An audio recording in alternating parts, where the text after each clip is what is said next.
Welcome back everybody. सभी दोस्तों को सबसे पहले गुड मॉर्निंग। और आज का जो ये वीडियो है आरआरबी ग्रुप डी के सभी कैंडिडेट्स के लिए काफ़ी इम्पोर्टेंट है। आरआरबी ग्रुप डी में जो बदलाव किए गए हैं उसको सिर्फ बदलाव नहीं मानना है, यहाँ 5 बदलाव हुए हैं। इन पांचों बदलाव को आपको अच्छे से समझना होगा। इस वीडियो में आपको हम डिटेल्स में वो चीज़ें बताने जा रहे हैं जो चीज़ रेलवे ने किया है। अभी तक शायद आप इन पांचों बदलाव को नहीं जान रहे होंगे, लेकिन आज इस वीडियो में आपको मैं बतलाने जा रहा हूँ। अब जो रेलवे ने बदलाव कर दिए हैं, स्टूडेंट्स आक्रोश में है, आंदोलन करने की बात है, रेलवे पर दबाव करने की बात हो रही है। तो क्या ये करने से रेलवे अपना निर्णय वापस लेगी? इस बात को भी समझ लीजिए। इस वीडियो में हम जो चीज़ बतलाने जा रहे हैं उस चीज़ को ध्यान से समझना है। अभी यहाँ पर 5 बदलाव हुए हैं और स्टूडेंट्स आक्रोश कर रहे हैं। इस आक्रोश के बाद क्या निर्णय होगा रेलवे का वो भी हम आपको बताएंगे। कहीं जाइएगा नहीं, चैनल को सब्सक्राइब कर लीजिए और हम आते हैं सिर्फ 2 सेकंड में।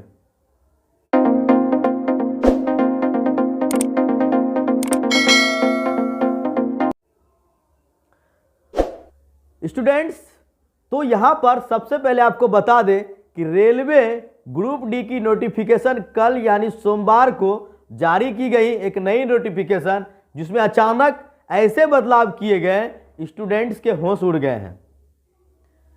लेकिन अब जो स्टूडेंट्स आक्रोश कर रहे हैं, इससे रेलवे अपना निर्णय नहीं लेने वाली है। और क्यों नहीं लेने वाली है ये भी हम आपको बता रहे हैं। हाल फिलहाल में आपने यहाँ पर देखा CBT 2 एग्जाम्स के रिजल्ट को लेकर आपने देखा कि CBT 1 में जो रिजल्ट दिया गया तो स्टूडेंट्स आक्रोशित हुए और 20 गुना रिजल्ट की मांग हुई। कई तरह से प्रोटेस्ट किया, जो डिजिटल प्रोटेस्ट, फिजिकल प्रोटेस्ट, पर रेलवे ने अपने निर्णय को नहीं बदला। इसलिए इस बात को अब हम लोगों को तो ये मानकर चलना होगा कि जो अब ग्रुप डी में भी रेलवे ने फैसला लिया है अब वो नहीं बदलने वाला है। मेरी बातें चाहे आपको अच्छी लगे या बुरी, मुझे इससे फर्क नहीं पड़ता है, क्योंकि मैं उस चैनल में से नहीं हूं जो आपको गुमराह करने की बात करूं। मैं सीधे बात की बात करता हूं। ये 5 बदलाव हुए हैं जिसमें कि रेलवे इस बदलाव को वापस नहीं लेगी। इसलिए बेहतर होगा कि हम इस बदलाव के अनुरूप खुद को सेट करें। और कुछ नहीं जाता है, अगर हमारा CBT 1 के जगह पर CBT 2 लिया जा रहा है तब भी कुछ नहीं जाता है। लेकिन यहाँ पर स्टूडेंट्स के लिए एक ही चीज़ सिर्फ चिंता का विषय है, वो आज आप इसको मैं समझाऊंगा। तो सबसे पहले 5 बदलाव ये कौन से बदलाव हैं? नंबर 1, अब ये आप लोग मत सोचिएगा कि जो बात सर बता रहे ये बात हम लोग जान चुके हैं, पर मैं जो बता रहा हूँ उसे ध्यान से समझिए।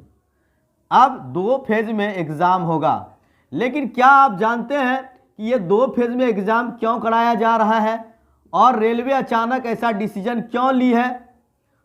स्टूडेंट्स का कहना है कि नोटिफिकेशन में ऐसी कोई बात नहीं थी, अचानक से निर्णय लिया गया। लेकिन नोटिफिकेशन में रेलवे इस बात को दिखला रहा है कि उसने पहले ही कहा था कि ग्रुप डी का एग्ज़ाम 1 फेज में होगा या 2 फेज में होगा। इस बात का निर्णय रेलवे के पास सुरक्षित है और बहुत जल्द अब रेलवे आपको वो नोटिफिकेशन भी दिखलाएगी।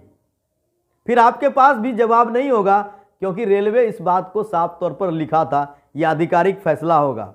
मेरी बातों से मुझे गाली देने के बजाय एक बार सोचने की कोशिश कीजिए। मैं सही चीज़ को बतलाने का प्रयास कर रहा हूँ, इसलिए ये फैसला सुरक्षित था। अब रेलवे कह रही है कि स्टूडेंट्स की संख्या में भारी वृद्धि होने के कारण ये 2 फेज CBT 1 और CBT 2 कर दिया गया। ये रेलवे के लिए अनावश्यक कदम है या फिर आवश्यक कदम था, ये हम लोग नहीं जानते, लेकिन अब ये आवश्यक हो गया है, क्योंकि स्टूडेंट्स की संख्या 1,15,00,000 स्टूडेंट्स इसमें आवेदन किए हैं। सीट्स की संख्या 1.3 लाख है। तो अब यहाँ पर रेलवे क्या कर रही है कि सबसे पहला यहाँ पर जो है आरआरबी जो लेगा एग्जाम वो CBT 1 के साथ CBT 2 भी लेगा, और CBT 1 से सीट का 15 गुना विद्यार्थियों का चयन CBT 2 के लिए किया जाएगा। क्योंकि अब तो आप समझ ही गए हैं कि ये रेलवे के पास इस बात के लिए सुरक्षित फैसला रेलवे के पास था। अब CBT 2 मौका उन 15 गुना स्टूडेंट्स को दिया जाएगा, तो कहीं ना कहीं इससे स्टूडेंट्स को थोड़ी राहत भी मिलेगी। 15 गुना स्टूडेंट CBT 2 के लिए जाएंगे और फिर वहाँ पर अच्छा प्रदर्शन करेंगे, उनका चयन होगा। अब आइए मैं आपको बताता हूँ कि CBT 2 का पैटर्न क्या होगा, एक बार इसको भी समझ लीजिए। CBT 1 में 100 क्वेश्चन 90 मिनट्स में थे और CBT 2 में NTPC की तरह 120 क्वेश्चन 90 मिनट्स में होंगे। तो एक बार शॉर्ट में मैं दोनों के पैटर्न को आप लोग को समझा देता हूं।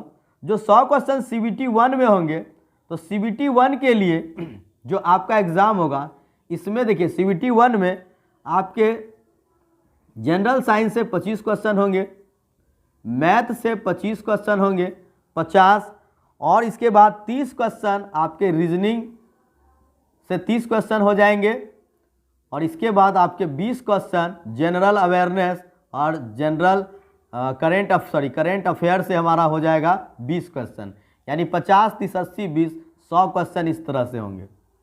लेकिन जब हम CBT 2 की बात करेंगे तो यहाँ पर जो GS होगा वो आपके GS हो जाएंगे 30 नंबर के, मैथ आपके हो जाएंगे 30 नंबर के, रीजनिंग हो जाएगा 35 नंबर का, और करेंट अफेयर्स जो होगा वो आपके 25, यानी जनरल अवेयरनेस और करेंट अफेयर्स ये 25 मार्क्स का हो जाएगा, ये 120 मार्क्स हो गए। तो ये है पैटर्न CBT 2 और CBT 1 का। अब यहाँ पर आप तो जानते ही हैं कि बाकी जो यहाँ पर है नियम वो तो वही रहने वाला है। पहला बदलाव CBT 1 और CBT 2 एग्ज़ाम। दूसरा बदलाव, अब आपको जो डॉक्यूमेंट वेरिफिकेशन यानी DV है, उसके लिए जो CBT 2 के बाद होगा उसमें आपके सिर्फ 1.05 गुना उम्मीदवार, यानी कुल वैकेंसी का 1.05 गुना ही बुलाया जाएगा। यानी कहने का मतलब है कि डॉक्यूमेंट वेरिफिकेशन के लिए उतने ही उम्मीदवार को बुलाया जाएगा जितनी की वैकेंसी होगी लगभग।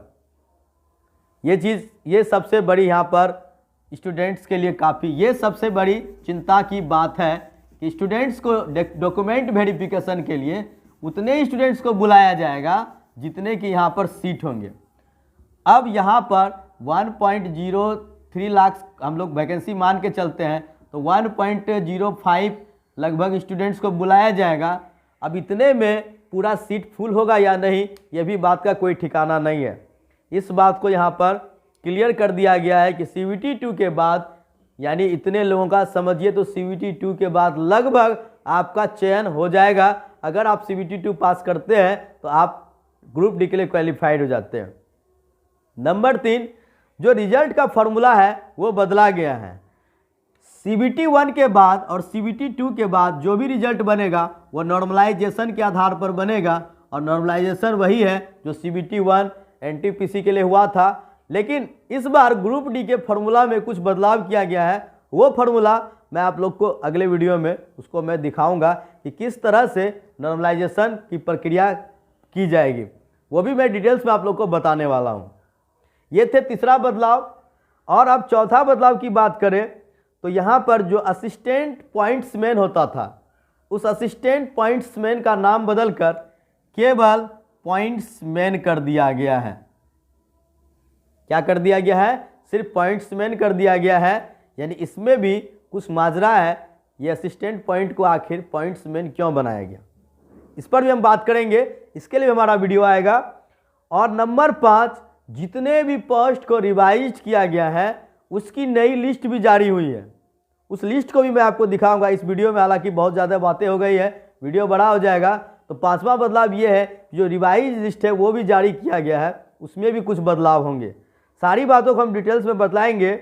तो 1,15,00,000 आवेदन है, और इससे पहले दिसंबर महीने में रेलवे ने जो फ़ोटो और सिग्नेचर वेरिफिकेशन के लिए एक लिंक दिया था, उसके बाद भी बहुत सारे स्टूडेंट्स यहाँ पर वेरीफाइड होकर के आए हैं। तो अब यहाँ पर जो आपके एग्ज़ाम होने वाले CBT 1 CBT 2, इस बात को मान लीजिए आप कि इसमें कोई भी बदलाव होने वाला नहीं है। चाहे आप हंस के दें या रो के दें, आपको इस दोनों एग्ज़ाम से गुजरना पड़ेगा। तो बेहतर यही होगा कि हम इस बदलाव को पूरी तरह से अपने अंदर चले जाए, बहकावे में और बातों में ना रहें। ये आपके फ्यूचर बनाने का वक्त है। इसलिए बदलाव को एक्सेप्ट कीजिए। रेलवे साफ तौर पे कह चुका है कि मैंने नोटिफिकेशन में इस बात को लिख दिया था कि फेज 1 होगा या फेज 2 तक होगा, ये मेरे पास सुरक्षित रहेगा।